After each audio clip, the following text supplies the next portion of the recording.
In this episode of the IT Experts podcast, we share with you why you should never, ever use AI in your MSP. Welcome to the IT Experts podcast, the only podcast to help MSPs scale to 1 million, and if already there, get to 5 and go faster. At the end of the day, isn't it all about building a business that works for you rather than you for it? I hope you enjoy the show. Good morning, good afternoon, good evening. Welcome to the IT Experts podcast. And yes, what a statement. Why you should never, ever use AI in your MSP. We're going to explain a little bit about that comment in a moment. But today's show is going to be a very interesting one because Jamie's now got to dig himself out of the hole that I've just dug. Welcome to the show, Jamie Claret, who's the CEO from Autonomate. How are you doing today, Jamie? Very good, Ian. Very good. Thank you. Yes. Excellent stuff. So today we're going to talk about why you should never use AI in your MSP. However, what we're actually going to be talking about is why you should never use AI in isolation in your MSP. Because there's other areas as well, Jamie, that we're going to be talking about today. Automation, very misunderstood. Is AI or is it automation? Then we've got intelligent automation. And Jamie's going to help us today to knit it all together to help you to build that most profitable, efficient MSP you possibly can. So there you go. The clickbait's out of the way. It's going to be an incredible show. He's probably going to talk about a load of stuff that I know nothing about, but it's going to be amazing anyway. So that's great. But we love Jamie. He's been in our environment, in the MSP Growth Hub environment, offering value to our clients. And now he's here on the podcast. So that's incredible. Jamie, before we get cracking, can you just explain to everybody what it is, who are you, what do you do, and who do you help? Okay. So my name's Jamie. I am the owner of two businesses, actually. So I'm in a relatively unique position in that I'm the owner or dual owner of a MSP. So I've had that for about 25 years. Nice. We've built that to the point where it doesn't really need us on an everyday basis. Yeah. So I think we've done okay with that. And about 4 or 5 years ago, I had the harebrained idea of setting up another company. Don't ask me why, but I did. And because I saw the future, I thought, because being an MSP, you see what's going on and what's happening. And we automated a load of stuff within our business using some intelligent automation. And I had an epiphany. I was like, my God, why is everyone not doing this? And so using the knowledge of what I know about MSPs and MRR and that kind of model and management, I thought if we could build something like that for automation and AI, then I think we've got a good business. So that's what I've done. Fantastic. And how do you help businesses right now? What does the model look like and what you do? Yeah, so there's two areas really where we help. One is where people are flummoxed, confused, as we all are. There's so much going on. They don't know what to do, don't know where to start. So for that, we do a lot of education. We do needs analysis. We do roadmaps, that type of thing. Yeah. And for clients where they've got a good idea about what they want to start automating or using intelligent automation for, we do full everything. So discovery all the way through to mapping their processes, through to building, through to testing, through to management and making sure it runs efficiently and well. Amazing. Is that across business, across sector? Yeah, so I'd love to say that we've done what everyone tells you to do, which is go deep and niche. And we haven't, no, because and I guess a lot of MSPs would say the same thing. What we do applies for pretty much all businesses. What I would say is that we do tend to start in the finance part of the business because that's where there's a lot of repetitive stuff going on and a lot of kind of people-heavy work. And for some reason, we seem to have ended up with a lot of construction, manufacturing, production, logistics, those kinds of businesses. So, yeah. Interesting. Lots of moving parts and lots of established processes. I'm guessing that exactly. We're going through a bit of a phase of that in the Growth Hub at the moment, where we've got this. It's a bit of an unwritten rule. If you've got to think about something, then how can we help using AI to help us to speed up thinking and to help other people think in the similar sort of ways. Now, that doesn't mean that we want to just employ a load of robots, by the way, just in case anybody start piling in on that one. But what it enables you to do is then elevate your thinking to a more strategic level, which means that you can then push the business further forwards faster. I must stop saying that. I was there you go. I can't even bloody say it. Tie my tongue up. That's it. I think we're reaching an interesting point with that, because I'm the same. Probably like everyone, we're using whatever you prefer, ChatGPT, Copilot, whatever, and it helps you elevate yourself to that more strategic level. But I think it also is having some counter effect, which is it's actually giving us more work to do. The lovely way that at the end it says, "Would you like to think about this, or would you like me to do that?" And you go, "Oh yeah, there's an idea that I hadn't thought of." And the problem is, I think we should all be working on our businesses, not in our businesses. Yeah. But I worry that we might be moving too far onto our business. Do you know what I mean? It's a distraction. It's a distraction. Yeah. And you do, I hear younger people saying using ChatGPT as a counsellor. Yeah, And yeah. back in the day and we joke about it, but it's bloody happening, right? Oh, And I when was it using it today in that way. I was absolutely using it today in that way. how can I get on this podcast and last with this guy? That was it. But yeah, very interesting point. But look, AI, right? Yep.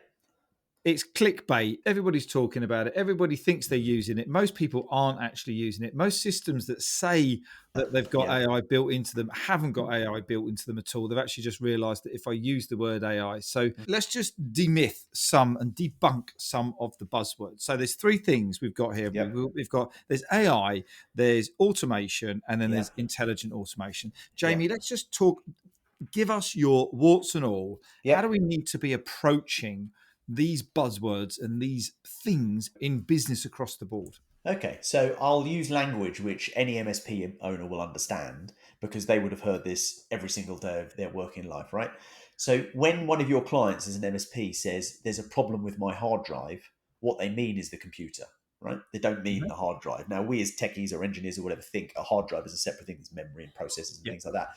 But it's become part of the vernacular that the hard drive is the thing. yeah, And in exactly the same way, AI has become the hard drive, if you want. okay. Can you AI this? Can we? I get asked that all the time. Can you AI this? Or we've got this problem. Can AI resolve this problem? So that's the first thing. The second thing to remember is that, and I have a great big slide in my presentation that says this: AI is automation. It's as simple as that. AI is automation.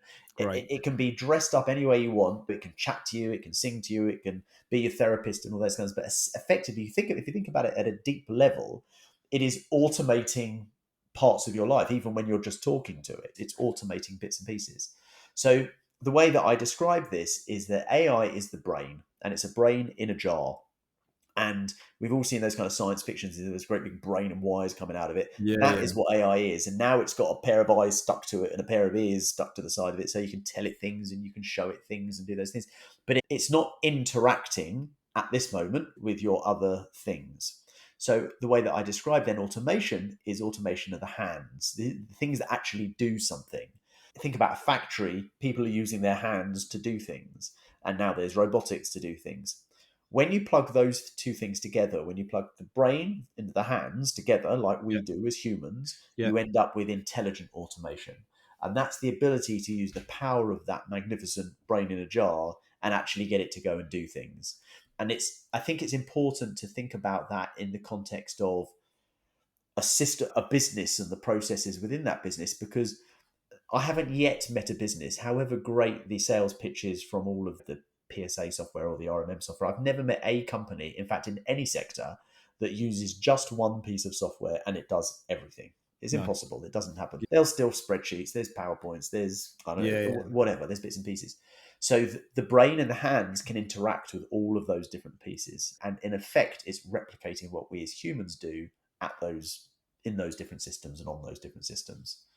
And that's so simple to understand. And once we then apply that, we can then start to see. And it doesn't matter if people want to start saying they're selling AI, they're selling AI. It doesn't really matter. If the product or the solution solves your problem, it doesn't matter what it's called. Right? Exactly. And it's a little bit like the Atkins diet, isn't it? Back in the day, it was just eat salad and steak and you'll lose a load of weight. Yeah. I don't really care. You know, if I want to lose some weight, I don't care if it's the Atkins diet or if it's Weight Watchers or any of these other things. But it's about understanding the terminology.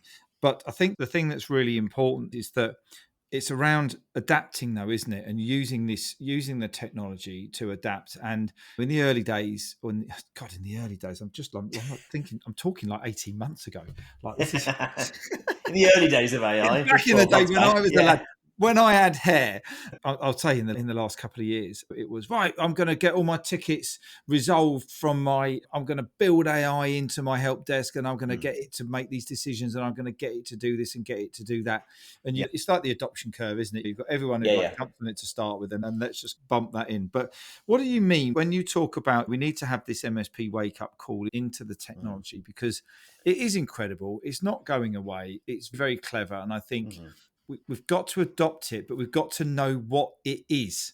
Otherwise, we're going to end up just like buying a load of stuff that's not actually going to do anything different than what your CRM or your RM, others in the last 5 years. So what does adapting look like for this modern MSP? So I have two takes on this. And actually, just before I talk about that, I always laugh about CRMs because, again, being an MSP for the last 25 years, I'm not quite yet sure that I've ever come across a company, a client that, having spent tens of thousands on their CRM, has actually really ever got the value back for that. Yes, I agree.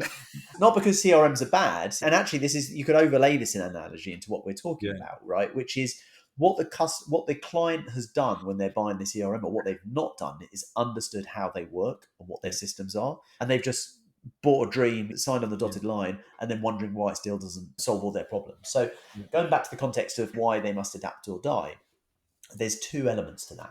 One is you must adapt internally as an MSP. Yeah. You can fight it. You say, we don't need any AI, we don't need any automation or anything like that in our business. We're going to carry on as we do. That's fine. If that's what you want to do, that's absolutely fine. And maybe there might be some advantage to that in the future, because you're keeping it very human. You're keeping that very personal relationship. And I think that's important.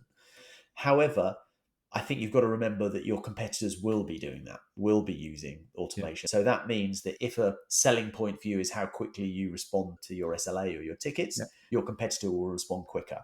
Are your competitors getting a better service? Maybe they are, because the AI is able to look at patterns in their tickets and start to make recommendations. So you can either adapt or not adapt and then just watch all this other stuff happen. The analogy I always think of is Tesla, whether you like them or not. They've really shaken up the motor industry. They've dragged them along into EVs and all this kind of stuff. And it's the same in our industry. It's always evolving. And it's the question is, do you want to be part of that? Yeah. So that's one element of adapt or die. Actually, what I consider to be the more important part is, what are you doing for your clients? Because I cite MSPs and accountants as not only being very similar accountancy firms, but they are the most trusted advisors of their clients. Yeah. They hold all the secrets, all the passwords, they understand all the systems, how they all work, get you out of trouble if there's a problem. There's a big parallel between them.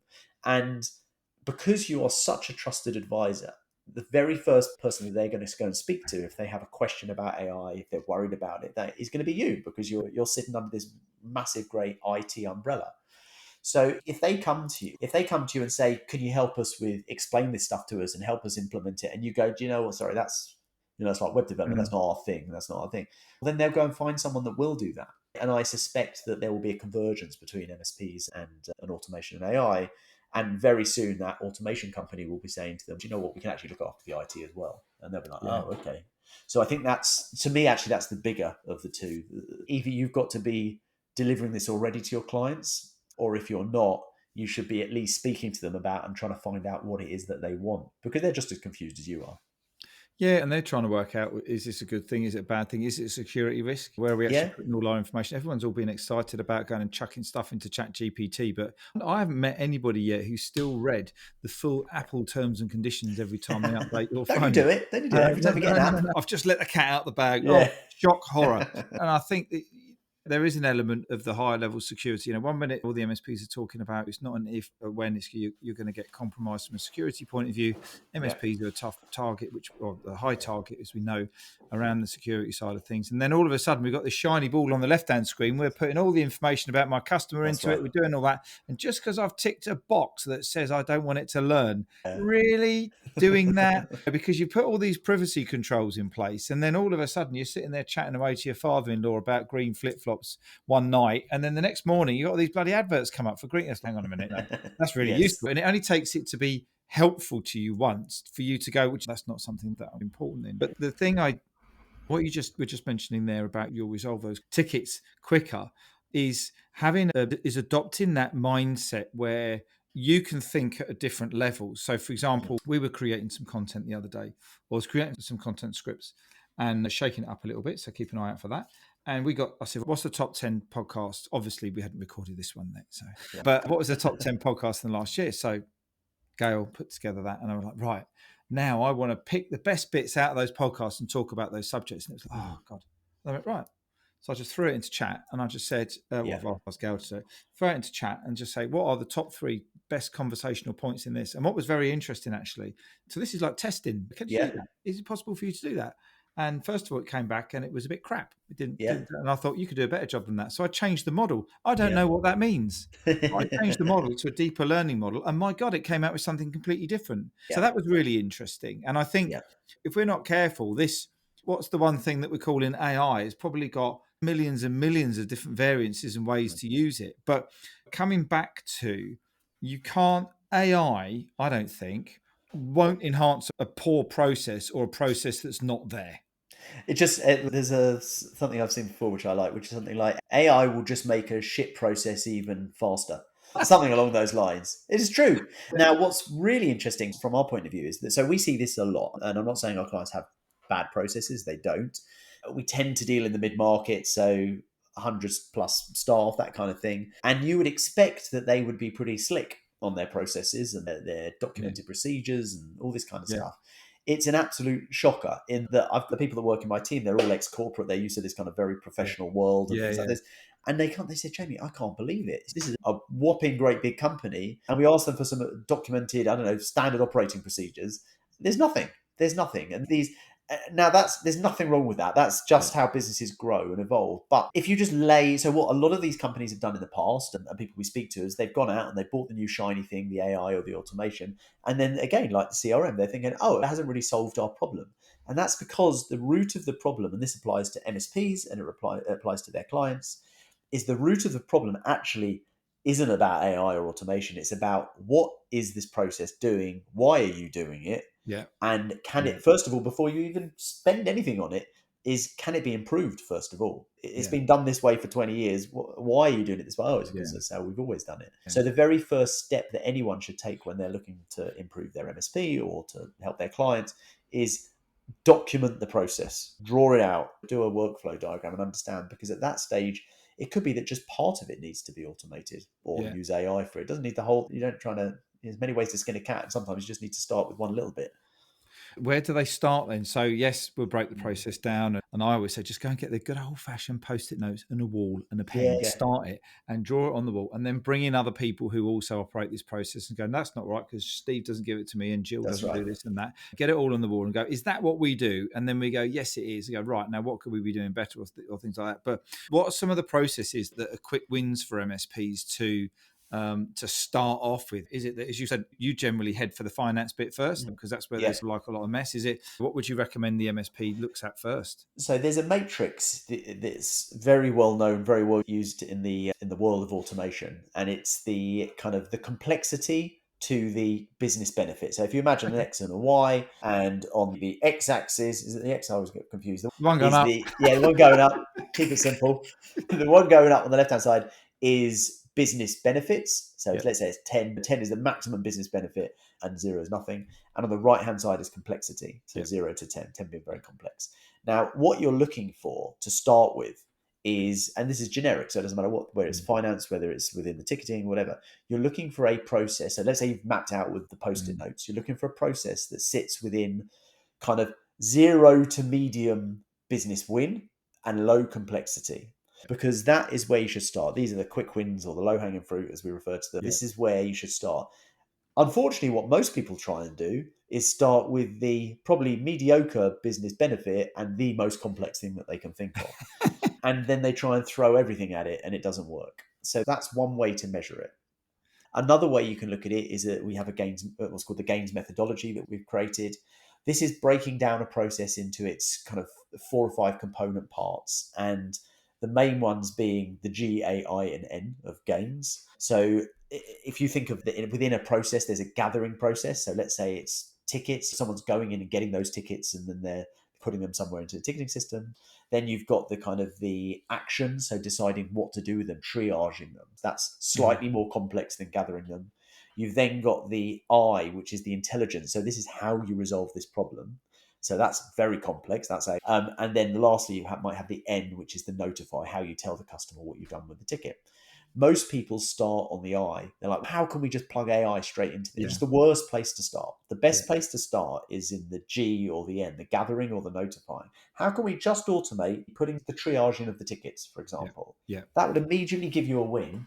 It's not that complex. It's something you can do relatively easily. And if that works, then you can build on that. But most people are trying to start right at the top end and failing miserably. Just trying to bite more than they can chew, aren't they? Yeah. Really? And it's just, and I suppose not understanding. It's a little bit like, isn't it, what you mentioned at the top of the show, which was you go to Chat GPT for a thing. I want you to research this, and I've got to the bottom. I've got my thing. I'm really happy with that now. I can now go and apply that quicker into a plan, or deploy a project quicker, or educate someone quicker, or whatever it might be. But you've now gone, oh, but Ian, would you like to do this as well? And it's like, that's not a bad idea, actually. We've all been there where you started off a conversation and an hour and a half later, you're still chatting to Chat GPT about something. We've created something absolutely incredible, but that wasn't the bloody plan that I wanted to create that at 10 o'clock at night, just before I went to bed. And I'm now, my head's buzzing because it's so exciting and then you have a terrible night's sleep and you wonder what the hell's going on. Hey, Stuart here. Got a quick message for everyone that's listening. If you've decided that you want to grow your MSP, but you're not sure what support you need, then you must check out our Ultimate MSP Growth Guide. It's designed to help you compare all of the support that's out there in the channel for you and help you shortcut your decision making so you get the right support to help you get the right results to grow your MSP. But alternatively, if you'd like to come and see us in action, then why not come to one of our events? Simply click on the link in the show notes and we'll see you very soon. Now back to the show. Cheers, Stuart. But anyway, people, let's talk about people and upskilling. We hear a lot of things about how recruitment is hard, and also that with not necessarily directly related, there's this potential regulation coming in to make sure that we've got quality MSPs only listening to this podcast, but operating. And all the time we're hearing that clients are winning new clients because of poor service levels and things like that. However, as working environments change and automation and AI is coming in, there's a word on the street, a rumor in the mill, that the lower level one task, level one engineers types of roles, are potentially going to disappear. And that could become automated and chatbotted and all of that kind of great stuff. How do you suggest MSPs blend this together with a retention strategy? Because you still need people to operate the hands, right? And to put the things into the bits. And I always use the analogy of AI is great because it's like a cake. Quality ingredients in it and the right amount, and you're going to get an amazing cake. Put too much baking powder and not enough flour, it's going to end up being a right old damp squid. But how do we approach that from a people point of view? So I go back to the methodology. So the methodology is games with an S, and the S is what I call the special sauce, and the special sauce is humans. It's what makes us human. And I think that at the moment we're on a bit of a pendulum swing away from humanity, if you want. Yeah. We're on a bit of a swing, which is I'm paying, 25 grand, 30 grand for a first line engineer. I've got 5 of them. Oh, maybe I could get rid of that whole layer, triage it, have an AI voice on the phone and chatbot and all the rest of it. And I think we have to ask ourselves, is that real? Is that going to work? Because I think there's a lot of people jumping on that bandwagon. There's a lot of people trying to sell that kind of stuff. In my humble opinion, and I do believe in humans, I don't think that's going to work. I just had an experience recently. It was something to do with a bank. Actually, it was something to do with a credit agency. And I was trying to do something and it was all automated.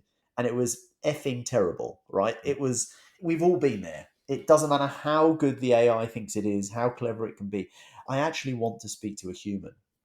And I think we will continue to want to speak to humans. And I'll give you one analogy. I gave a talk once it was a group of niche law firms. So, any of your clients who've dealt with solicitors, I'm sure will know what a pleasure they are to deal with as an MSP. They will not be listening to this show. I'll go for it. And I don't know if, again, an experience I had, particularly with our MSP, is that whenever I used to go and visit a client or a prospect who was a lawyer, they would say to me, do you deal with lawyers? And I'd always say, some lawyers, they go, oh, because you know that we're different, right? So that's... They say without fail. So the first funny thing is that when I went to do this talk at this niche law firm thing, someone walked up to me and I was waiting for it and they said, oh, do you deal with law? And I said, yeah, a few. And they go, oh, we're different. And I was like, okay, within 30 seconds, this has happened. Yeah. But I did my talk. It was very well received. And this guy comes up to me afterwards, very typical, highfalutin, successful guy in criminal law. And he said to me, he puts his arm around me and he says, Jamie, he says, brilliant talk, brilliant. He says, AI is brilliant. He says, but it will never take my job. And I said, why is that? And he said, because when, someone has me on retention or whatever, and they get a knock at the door at midnight from the police saying, you've got to come down to the police cell. He says, I go up to them, I meet them at the police cell, and I put my arm around their shoulder and I say, don't worry. Now, that's an extreme analogy. I know as MSPs, maybe we're not at that. Yeah. I think we're at that level. They might not think they're at that level. But how many times have your clients as MSPs had something really horrible go wrong? whether it's a virus, whether it's ransomware, whether it's something dodgy, whatever it is, they confide in you and they trust you. As I said, they trust you with their secrets. So let's say we're in that same situation. Let's say they've just had some ransomware. Their entire company is on the hook for God knows how many bitcoins. What do they want? Do they want to go and pick up and it says, "Hello there, Ian. How can we help you?" Of course they don't. They want someone that's going to either drive around there or pick up the phone and say, "Don't worry, Ian, we'll sort this out." And I think that is really important. Yeah, I totally agree with you. And I had a similar experience to that with a bank that I just joined, which was all app. It was, Yeah. but it's all app. And it was like, you were giving me something. I needed to talk to someone and it just said, contact us. And I thought, oh God, here we go into the chat box. And it said, call me. I pressed the button. This weird phone app came on my phone, the one where you talk to people, that old one. And literally 3 rings, someone picked the phone up. It was amazing.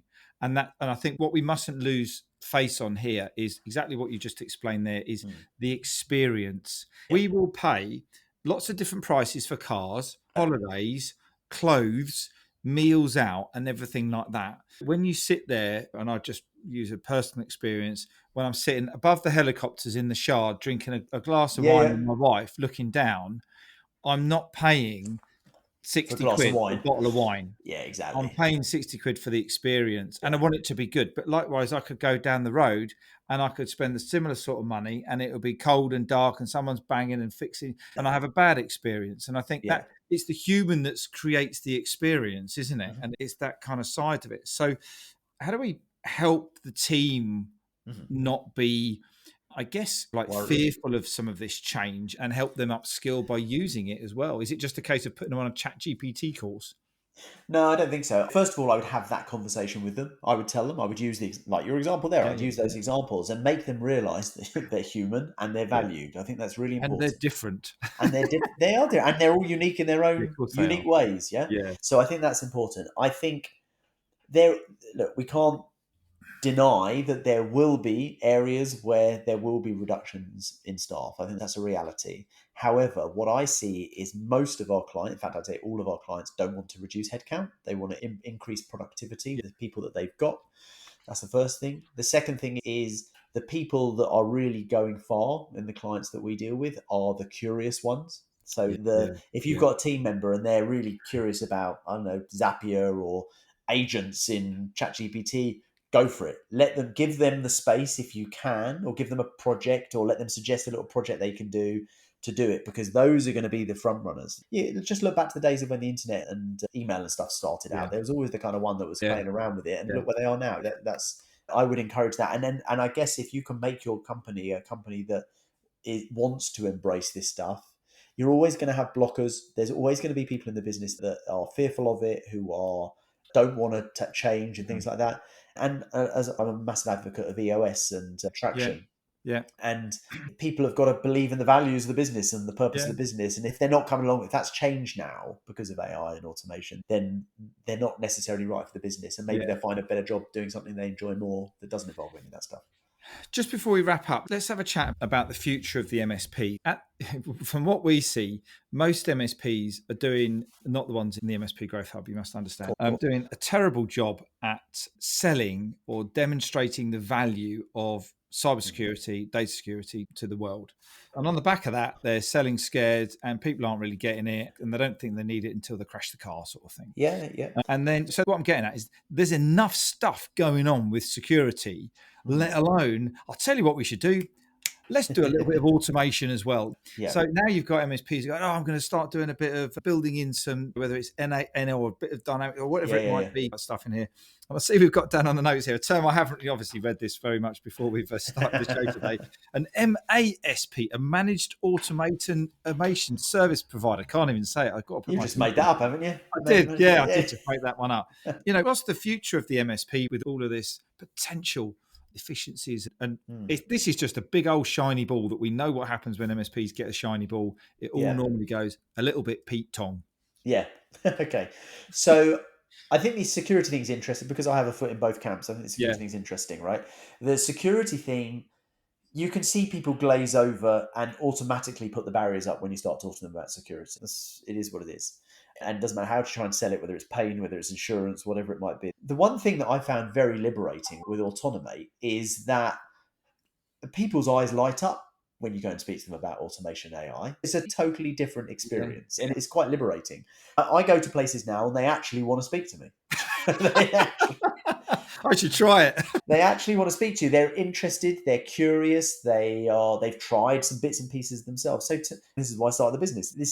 To me, this is a right area. It's not going away. Absolutely not going away. So yes, it's shiny, definitely. But if you can cut through that shininess and distraction, one of the things I found, I belong, as you can imagine, to loads of different groups to do with AI and things like that. It's very easy to get distracted. Yes. And actually, about 6 months, a year ago, I made the decision. We know what lane we're in. We know what we're doing. We know we do it really well. I'm going to see what's going on, but I'm just sticking to what we do because there's so many people out there there's so many people getting distracted. So if an MSP wants to get into this world and start doing it, I would say pick one thing, find one thing that you know you can do well, maybe try it internally first, then try and say it to your clients. Do that.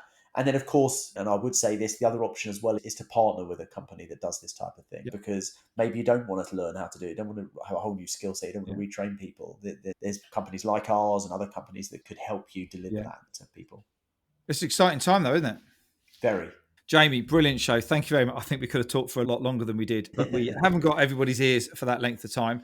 Top 3 things. What's the summary takeaways where MSPs need to take away from this show? Yeah, so I think the first thing has got to be the brain and the hands. It's all mushed together at the moment. There's all a hard drive and all this kind of thing. It's not. The AI is the brain, the hands are the automation. And when you put those two things together, that's where the magic happens. When you're looking at your business, think about what's using intelligence and what's kind of processing, what's manually doing something. So I think that would be the first thing. Lovely. The second takeaway is understand your processes. Now, that's a very broad term, but you explained it perfectly, which is just pick one part of your business. Let's say triaging tickets. Get whoever's involved in that, what we would call SMEs, subject matter experts, get them involved in a room. Give yourself an hour, get some post-it notes and say, let's map out exactly what happens. And then on the back of that, don't forget to ask yourself the question, what happens when this doesn't happen? Or what happens when someone doesn't fill out this? But these are the edge cases, the exceptions. And you'll end up with this big tree of post-it notes. And immediately you're going to be further ahead than 90% of other businesses because now you're starting to understand your business. And then I think the last thing to bring it all together is one of the talks that I do is called the cup of tea problem. And I'll explain it now because hopefully it'll make sense. Ian, how do you make a cup of tea? This is the scone of the scone, the cream on top and the cream underneath, isn't it? I'll boil the kettle, I'll put tea in the cup. Well, then, to most people's disgust, put the milk in. No, I won't. No, I don't. No, I get the tea where I need it to be. I'll stab the tea bag for a couple of minutes, pull it out, whack in enough tea that I think Stuart won't be upset with, and get on with my day. Okay. So pretty straightforward, right? Yes. Pretty straightforward, if not controversial. Sugar to taste. Sugar to taste. So the reason we talk about this is that if I was to ask you, what would you do if the tea bag broke? I'll probably throw it away and get another one. Okay, and let's say the kettle doesn't turn on. I'd microwave it. Microwave it, right. Which is an awful thing to do. We won't tell Stuart, don't worry. Yeah. The reason we call this the cup of tea problem is that you as a human, and it's really important to think as a human, right? Yeah. You know what to do in all these situations. Yes. I could say, what would happen if you moved the mug? What happens if someone wants green tea or whatever? All these different things are human. And what we are doing at the moment is we're assuming and we're being sold that AI knows all of that stuff too. And the reality is it doesn't.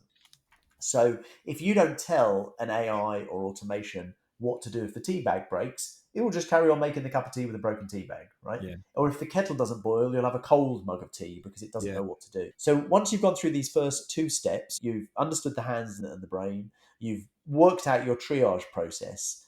Think of it now as if you're trying to explain it in that way. So imagine you're trying to explain that same process to a toddler who's never made a cup of tea before or triage the first line ticket support. Maybe they're better, I don't know. But think of it like that. And then it will give you a different lens through which to view kind of what to automate. And it could be, you made a good point at the end there about sugar to taste, right? A lot of people will try and automate the entire making of the cup of tea. Actually, it might just be that you automate, boil the kettle, put it in the mug and put a tea bag in. The people can put their own milk and sugar in. You don't need to automate that. You're not going to get that much gain from that. So that would be my third and final. That is brilliant. And I'm glad you didn't mention that at the beginning because this show would have been easily 2 hours long because I was going to go on my rant then about the fact that casting aspersion on every single person younger than me, you're going to lose logic. Yeah. People don't logically know how to do something because they just answer the question, and it's really easy just to, you don't even have to type into it now. But let's not get into that because that will just rattle for That'll even be longer. part 2, the follow-up podcast. Do you know what? Yeah. Why you don't need logic in your MSP? Another clickbait title there. Jamie, it's been a cracking show. Really enjoyed it. Thank you ever so much. Love the insights, and I love being in part of these conversations where you can see this technology forming in front of your eyes. If people want to continue the conversation with you, Jamie, how do they get in contact with you? Probably the 2 simplest ways is via LinkedIn, just Jamie Claret, LinkedIn/Jamie Claret will get you there, or go to our website, autonomate.io, which I was very pleased to see. I'm the first person I spoke to when I set up the business and I was spelling out the domain name. They said, "Oh, AutoNomate." I said, "Yes, that's it, autonomate.io." So go visit autonomate.io. AutoNomate. I've heard worse. Worse. You'll be all right with that one. Jamie, all the best of luck. Thank you very much with Autonomate and also the MSP, and also sharing the word about how to make a cup of tea. Fantastic. Cheers. Take care. You look after yourself. See you all soon. Take care. Wait. Just before you go. And if you're curious about how this episode links with the ability to scale your MSP to $1 million, or if you're already there, accelerate to 5, then we want to invite you to come and take the MSP Mastery Quiz. And in just 3 minutes, you're going to get a 360-degree scan of your business where you can identify the 1 or 2 tactics that can help you find more time, engage and align your people, and help generate more leads in your MSP. It's really simple. Just click on the link in the show notes. And if you have enjoyed this episode, we'd love to get some feedback from you by means of a rating, review on Spotify or iTunes or your podcast platform of choice. We really appreciate every single one of them. Now you can go and enjoy the rest of your day, and we look forward to catching up and connecting with you soon. All the best now.